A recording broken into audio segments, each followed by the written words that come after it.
On Thai PBS World Tonight, Thailand's welcome Google's key investment in data center and cloud infrastructure.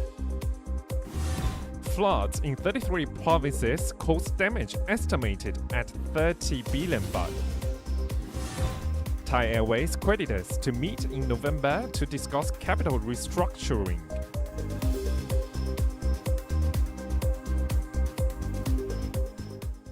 Hello, you're watching Thai PBS World Tonight. I'm Frank Kanshi. And I'm Nad Bunak. Today we will start with a very tragic story. At least 25 students from the school in Uthai Thani province died tragically and many others were injured when their coach caught fire on Vipawadi Rangsit Road in Bangkok shortly after noon today.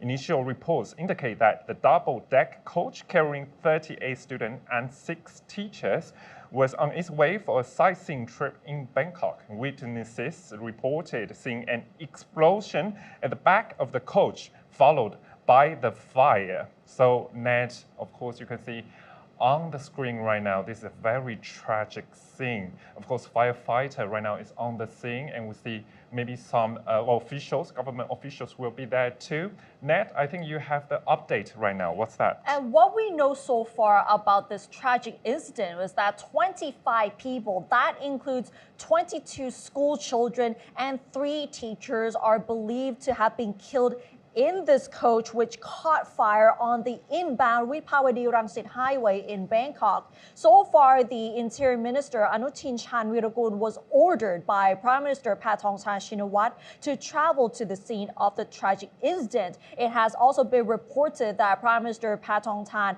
also traveled to the scene as well. Transport Minister Surya Jungrungruengkit will also be investigating the incident and to arrange for medical facilities and other help for the survivors. He also revealed that there were about 38 students and 6 teachers of a school in Uthai Thani province on the coach, and they were on a sightseeing trip to Nonthaburi province. And citing reports from the emergency services, Anutin said it is believed that a tire burst causing the coach to scrape along the metal crash barrier, triggering sparks which came into contact with the gas tank and started the fire.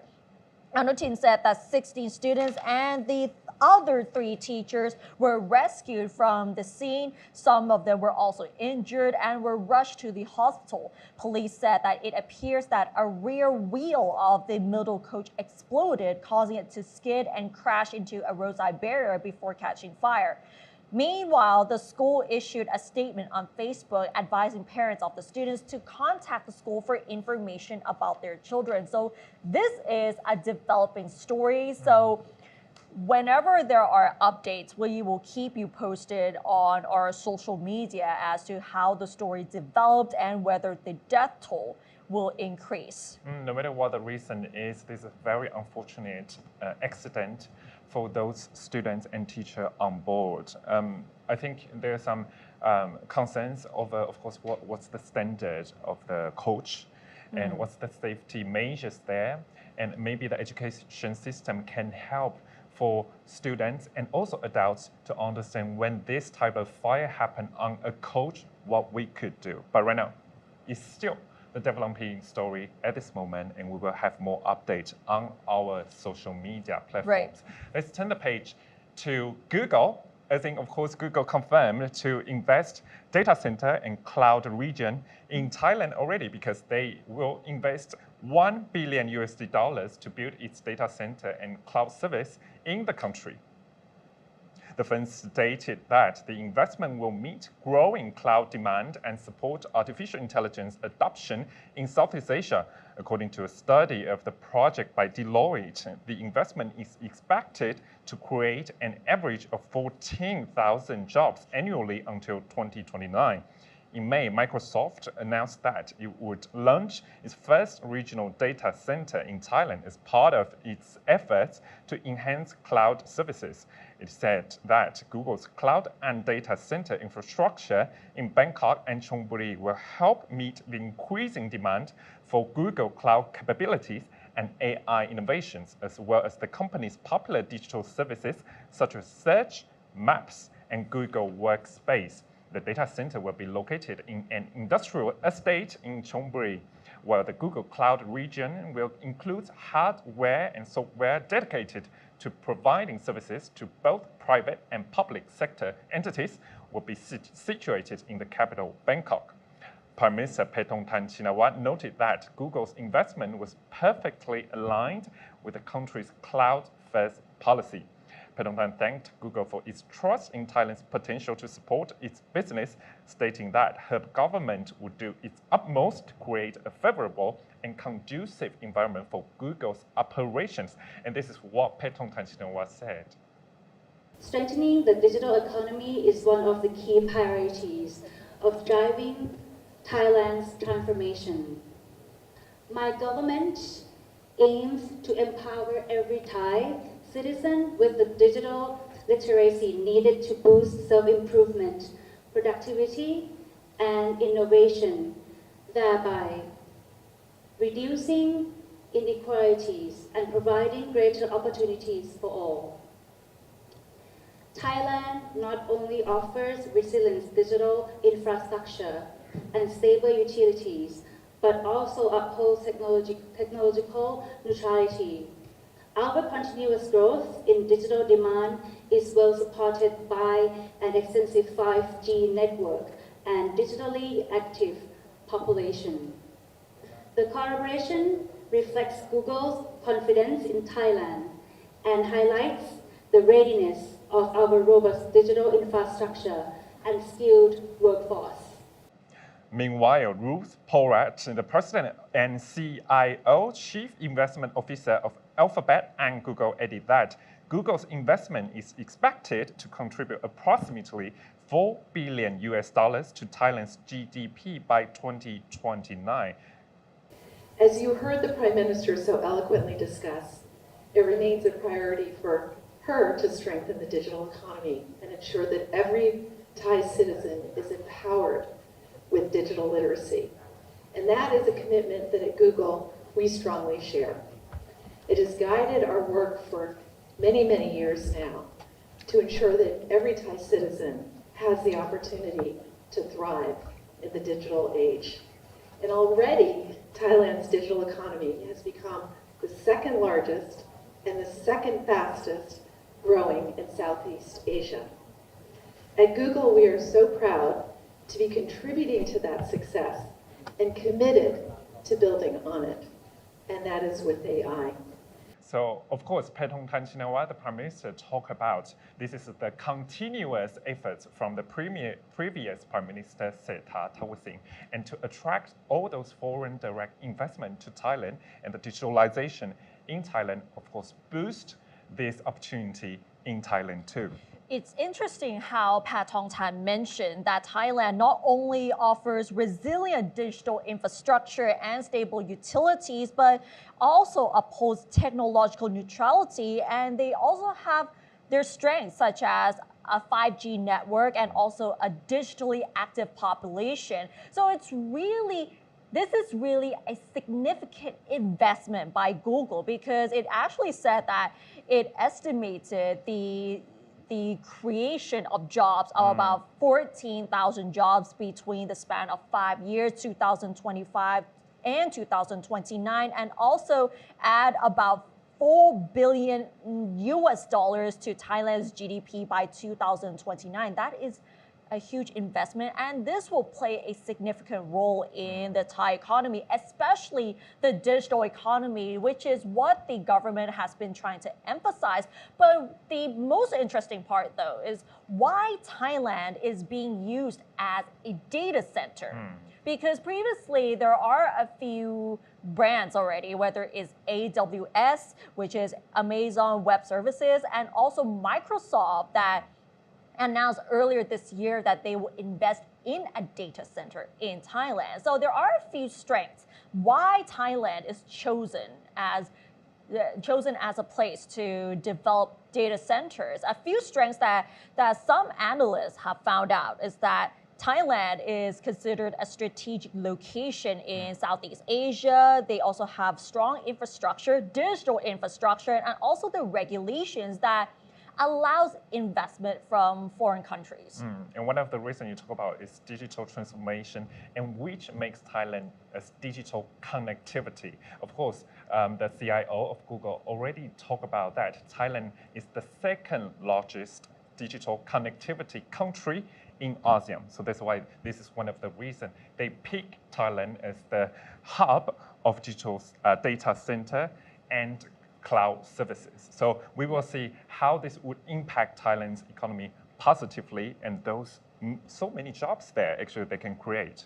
And this is the era of digital economy and also AI, because that was something that Google emphasized as well in terms of training the people to be AI literate, because everything is all about AI nowadays, new technology. So they're actually going to invest in AI literacy and develop the Thai economy to be AI ready as well. So this is a huge investment and also the biggest story in Thai business. So now let's turn to the flooding situation in Chiang Mai, which remains inundated in many of the areas. Several communities in Mueang district are complaining about the flood water that is heavily polluted, and that has caused horrible smells. And even though the flood waters have receded, people are still suffering from that odor. So several communities in Mueang district of Chiang Mai, especially those located in low-lying areas, are complaining that the floodwater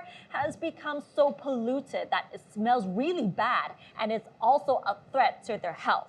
Many fish have also died and can be seen floating in the stagnant water after more than a week of flooding.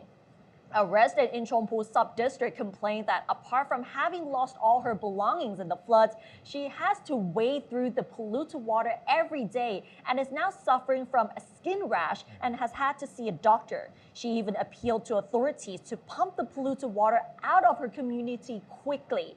There's also another community that suffered by the odor and the floodwaters. In Sarapi district, one resident said that the water in the village has become very polluted and smells really bad, adding that the toilet remains unusable.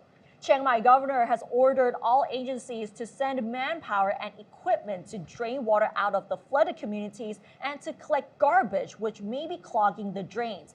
It is also reported that a shortage of water pumps is being blamed for the slow draining of floodwater from communities. Some households which have their own water pumps have managed to drain water from their houses, but not the surrounding areas.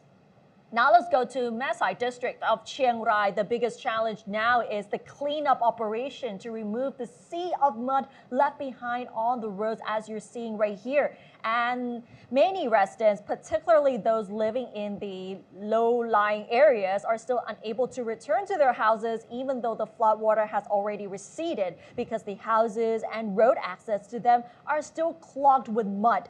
However, a non-profit Mirror Foundation has recently come up with a way of temporarily solving the mud problem. The idea is to dig a large hole to be used as a temporary storage place for the mud before it is moved elsewhere for disposal. The idea has been put into trial in front of the house of a resident in the Mueang community, in which he agreed to sacrifice part of his land for this idea, hoping that this will help get rid of the mud in the community. Elsewhere in the Masai township, officials and volunteers have been busily reinforcing embankments along the Sai River behind this Sai Lom Joy market as a precautionary measure ahead of more rainfall in the next few days, as predicted by the Met Office. Residents in one community have returned to their homes already, although there's no electricity or tap water yet. Meanwhile, the Bangkok Metropolitan Administration has sent a few mud extraction trucks and about 20 men to help in removing mud and muddy water in Masai district. Look at that. Yeah, and this is the national efforts right now, because it's not just Chiang Mai or northern part of provinces government. They could do this alone, because as what you said, Bangkok also sent all those equipment to north to help to dig all those mud out, because when rainfall comes, flooding comes. And when flooding water recedes, we see mud. And those mud will create a lot of problems. As what one of the residents say, that skin rash is there. So it's very difficult to transport in this kind of situation too, no matter to the daily market, supermarket, even go to hospital. It's pretty difficult. It's not just the mud, but like we said, it's also the garbage and the polluted floodwaters that people had to wade through. Just imagine having to wade through the smelly floodwater every day. This is tormenting for many people. And it would take a lot of months to Look clear at that, all that those large garbage. garbage. As what you see on the screen, those garbages, mud, clogging in the road, and sewage system. And it's what you said, rainfall might come again.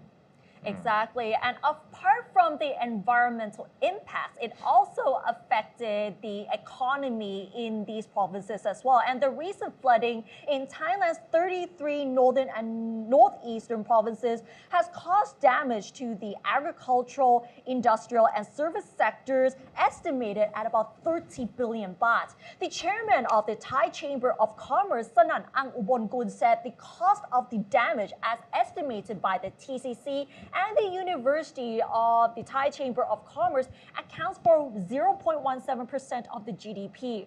A total of 480,000 hectares were damaged, including 192,000 hectares of farmland. And as you can see on the screen right now, the damage to farmland is estimated at 24.5 billion baht, about 5 billion baht for the service sector, and about 171 million baht for the industrial sector.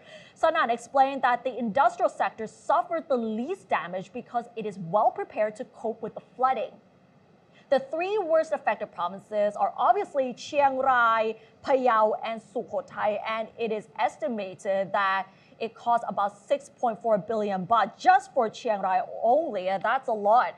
In anticipation of more rain this month, which may cause more flooding, Sanan urged the government to take steps in advance to mitigate the impact on the people, property, and the economy in general. Meanwhile, the TCC vice chairman urged the government to review its infrastructure and water management strategy to address the twin problems of flooding and drought, which are now more frequent and extreme. He said that the government has paid out more than 100 billion baht each year in compensation to flood and drought victims. You can see that it doesn't only affect the environment, the communities, but it also affects the local economy. Imagine just looking at the numbers, it caused a significant damage to their local economies. And as what you said, the financial loss is there, 30 billion baht. And as what Sana Ang Bongun said, the industrial sector, they have been prepared for this, but they also lost 171 million baht. This is quite a lot. So I'm not sure if Google coming this time, could AI help to predict the flooding or to mitigate the flooding crisis? Because the artificial intelligence, of course, right now we are seeing the technology booming, and we hope that in the future, no matter the rainfall prediction, the flooding prediction in the Thailand part will be predicted perfectly if we could. And if we can use AI for that sort of prediction, that would be very useful. It's not just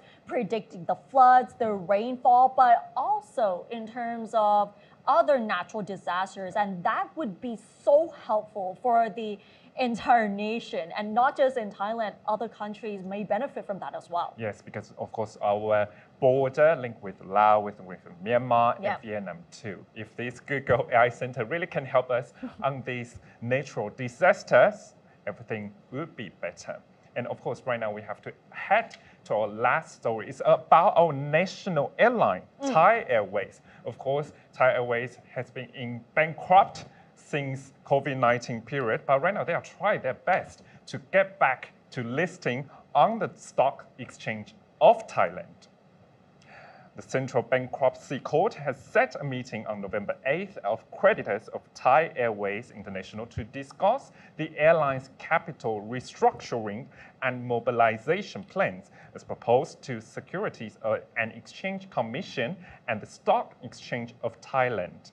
The plans call for an increase in capital of at least 25 billion baht through the issuance of 9.8 billion shares at a price of not less than 2.5452 baht per share, which will help reduce the airline's 60 billion baht accumulated debt.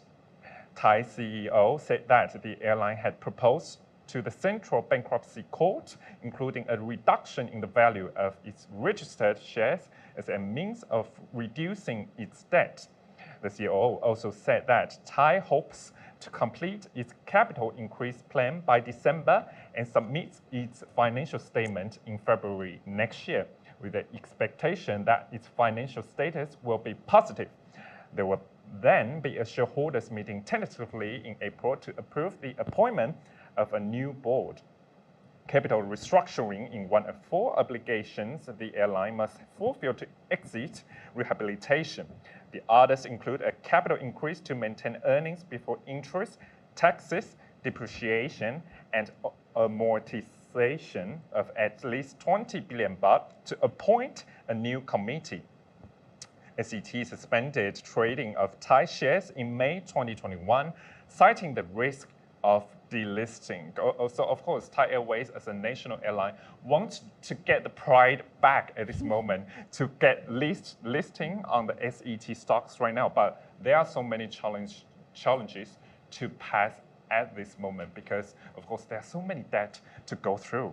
They have been through a lot of challenges even before the COVID-19 pandemic. For Thai Airways, we have seen that they have been trying to go through restructuring plans for many years already. So this is going to be a tough one.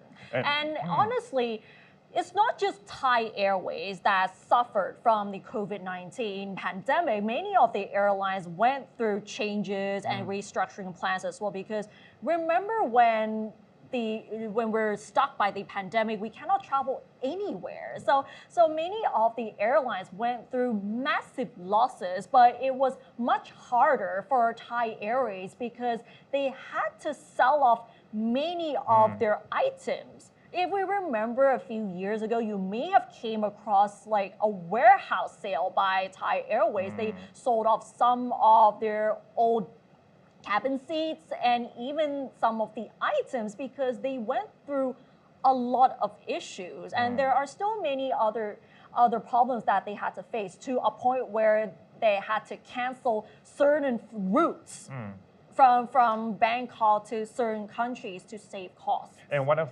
trading issue that you talk about actually is their old buildings, some old aircraft, and their sub-company, including Thai catering services. So this is a very important restructuring plan at this moment to get back. I think their priority is to get back listing because they can get more income, they can get more investment from investors. They still need to go through a lot of challenges to get an end to and gain that listing. So we'll find out how the story will actually end for Thai Airways. And that wraps up tonight's edition of Thai PBS World Tonight. Join us every Monday and Tuesday at 6 p.m. on Thai PBS World's Facebook and YouTube Live. And don't forget to follow us on social media and our website, thaipbsworld.com, for all the latest updates about Thailand. Thanks for watching, and we'll see you next Monday. สวัสดีค่ะ สวัสดีครับ